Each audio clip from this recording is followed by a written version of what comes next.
Hi everyone, welcome back. Thanks for joining us today. We've got a brand new story to share with you. So let's begin. My name's Ronald, and I've been married for several years, long enough to know that when something starts to shift in your partner's behavior, you will feel it. You might not be able to explain it right away or even prove it, but deep down, you know. The night my wife Mackenzie casually told me, "I'm going out tonight," I looked at her and said, "If you go, don't come back. I will be giving you the entire stew." Because what led to that moment wasn't a sudden outburst. It was slow, painful years of giving everything, only to realize I had become a stranger in my own home. Back then, I was just starting out as a newly certified doctor. I had put in years of grueling work, long nights studying, unpaid internships, endless hours in hospitals, and finally, I had earned that white coat. I was full of hope, full of plans, and full of belief in the kind of future I could build. That's when I met Mackenzie. Mackenzie was beautiful. She was already working as a sales assistant in one of the biggest fashion companies in the country. She knew her job like the back of her hand, and even with her busy schedule, she still found time to show up for me, for us. Those early days were golden. She was affectionate, emotionally open, and present. We dated for a few years, both focused on building our careers. I was still chipping away at my student loan, and I was serious about it. Every extra shift I took was all with the goal of clearing that debt as soon as possible, so we could start a life without that burden hanging over us. When the timing felt right and I had made significant progress on my loan, and we were both standing on stable ground, we decided to get married. We didn't go all out with the wedding. It was a simple ceremony with just our closest family and friends. We made vows that day to be patient, to support each other, to grow together. And I truly believed we were going to do all of that. I was proud of where we were and excited about where we were going. If you had asked me back then, I would have told you, without hesitation, that Mackenzie was my person. After the wedding, Mackenzie and I were settling into what I assumed would be the first chapter of a long and happy life together. My job as a doctor paid well, but the weight of the remaining student loans still sat heavy on my shoulders. So I sat my wife down and told her my plan. We would wait before having kids. Not because I didn't want children, but because I wanted to start our life on solid ground. I needed to get those loans off our backs. The quicker I paid them off, the more financial freedom we'd have down the road with no interest piling up. But Mackenzie didn't take that news the way I hoped she would. In fact, the moment I explained it, she became genuinely upset. She believed that we didn't need to pay the loans off aggressively. Her idea was to just make the minimum payments each month and use the rest of our money to start looking for our dream house. She had this vision, and I won't lie to you. That vision sounded beautiful to me too. But the reality was, chasing that dream house while still being buried under 6 figures of debt felt reckless. She also reminded me of something she had mentioned back when we were dating, that once we started having kids, she wanted to be a stay-at-home mom. She wanted to be fully present for our children, raise them herself, and be there for every milestone. And I respected that deeply. I know not everyone sees the value in stay-at-home parenting these days, but I do. I was raised by a mother who worked multiple jobs and barely had time for us. The idea of my children growing up with their mother around full-time, it felt like a gift. But that vision also came with a price. If she wasn't going to work, that meant I had to be the sole breadwinner. And being the only one bringing an income while also servicing a mortgage and student loans didn't just feel like pressure. It felt like walking into financial quicksand. We went back and forth for hours that night. I tried to explain that it wasn't about being stingy. But to her, all she heard was no kids, no house, not now. That was the night we had our first real argument as husband and wife. Looking back now, I realized that argument wasn't just about debt or a house.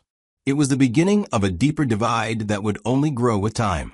After our first major argument about finances, I decided I would be the one to bend. She wanted the house. She wanted the life she had always dreamed of. And I wanted her to feel fulfilled.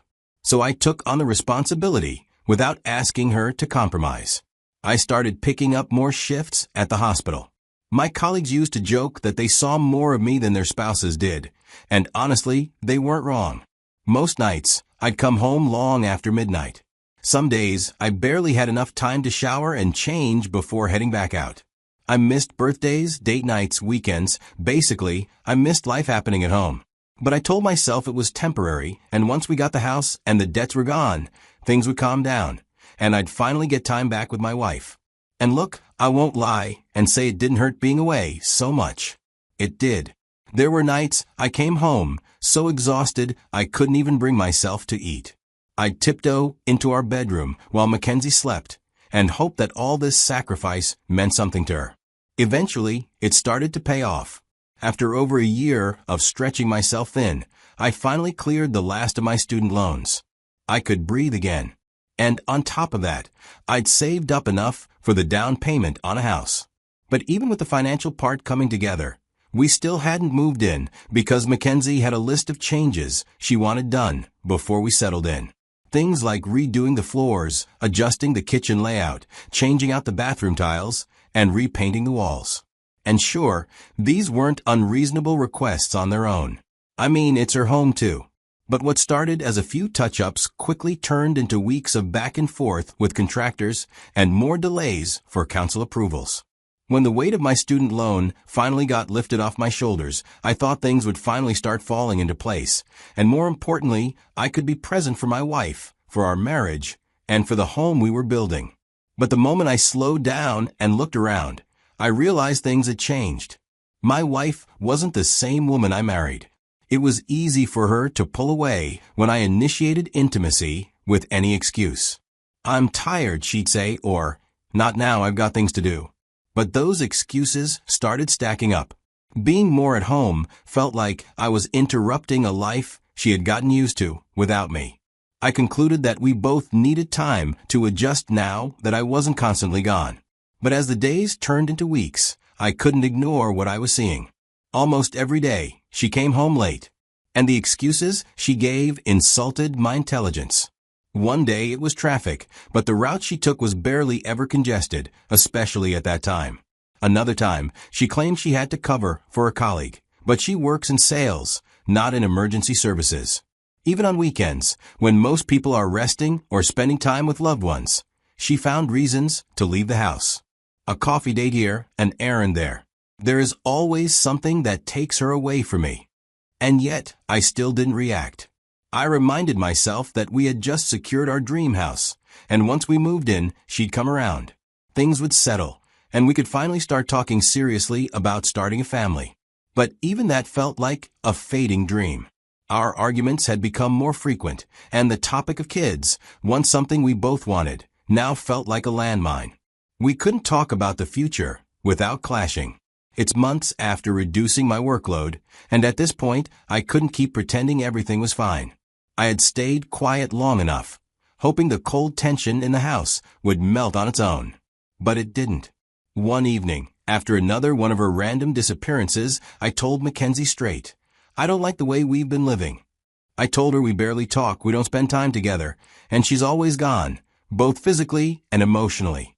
I was tired of pretending that we still felt like a couple. But instead of listening or even pretending to understand, she exploded. It was like she had been waiting for me to say something so she could unload. She called me selfish, said I had spent years putting my job first and leaving her to feel lonely and unwanted. She said that all those nights I was working late, all the times I left for shifts without so much as sitting down for dinner with her, added up to neglect. And now that she was finally trying to live her life and enjoy herself again, I suddenly had a problem with it. It was hard to listen to her say those things because I had worked myself to the ground for us. And now she's saying I neglected her? Then she threw out something new by adding that she's in her baby girl phase now. I was completely confused. She explained that it's a stage where she just wants to enjoy herself, live freely, and do what makes her happy without answering to anyone.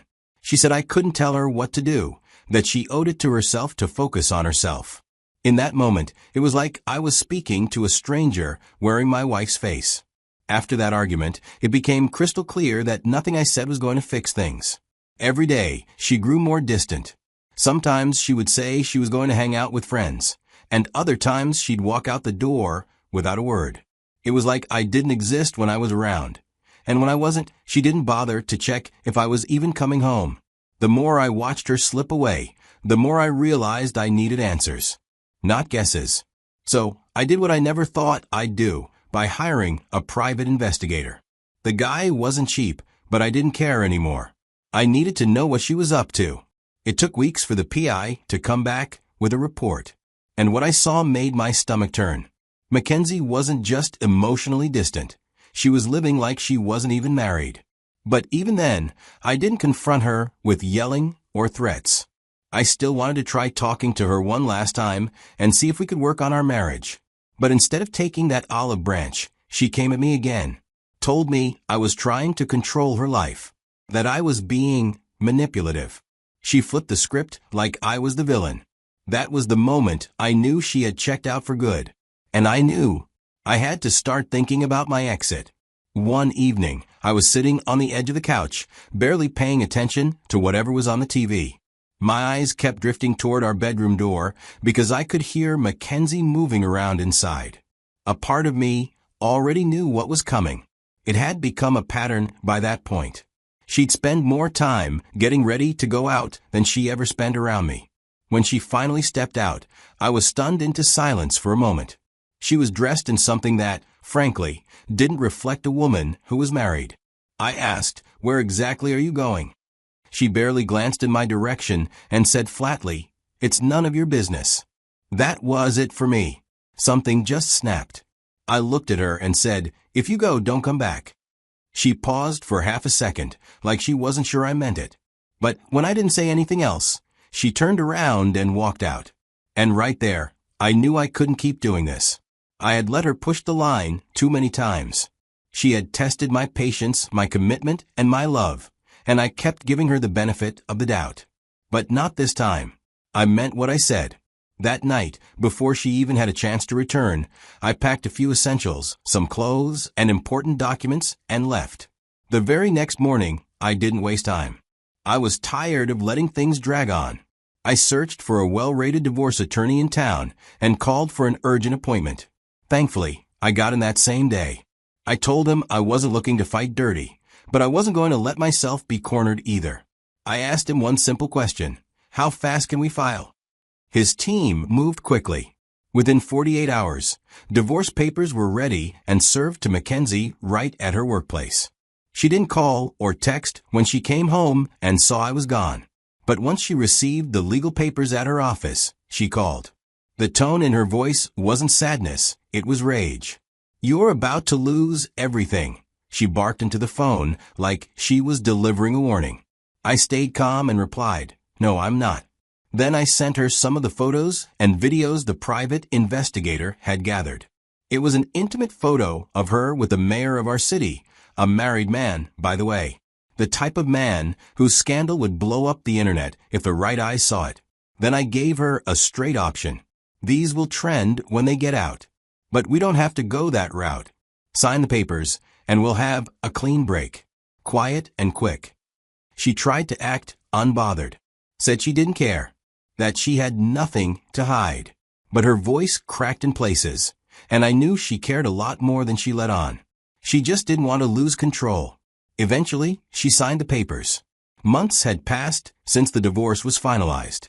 I came across an investigative piece about the mayor. Apparently, a journalist had been digging into his affairs. They set him up and caught him again, this time red-handed with another woman. But instead of covering it up like before, the journalist blew the lid off everything. A full exposé. Names, dates, venues, hotel receipts, surveillance footage. And yep, Mackenzie's name was right there in the article. I didn't feel sorry for her. Not even a little, because even after I had caught her, she didn't end things with him. I had walked away from the chaos before it pulled me under completely. This confirmed what I already knew in my gut, that walking away, when I did, was one of the best decisions I ever made. If you find yourself in a situation like this, where your effort gets met with silence or contempt, ask yourself, how long will you keep investing in someone who's already emotionally gone? What would you do? I know a lot of men out there are grinding, working insane hours to build something for the people they love. But too many of us are blindsided when the people we're building for have already emotionally left the room. If that's you, talk to someone. Don't stay silent. And don't ignore what your gut keeps whispering.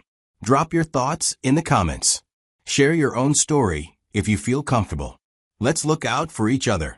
And hey, if this video hit home, like it, share it, pass it on. Someone out there might need to hear it today.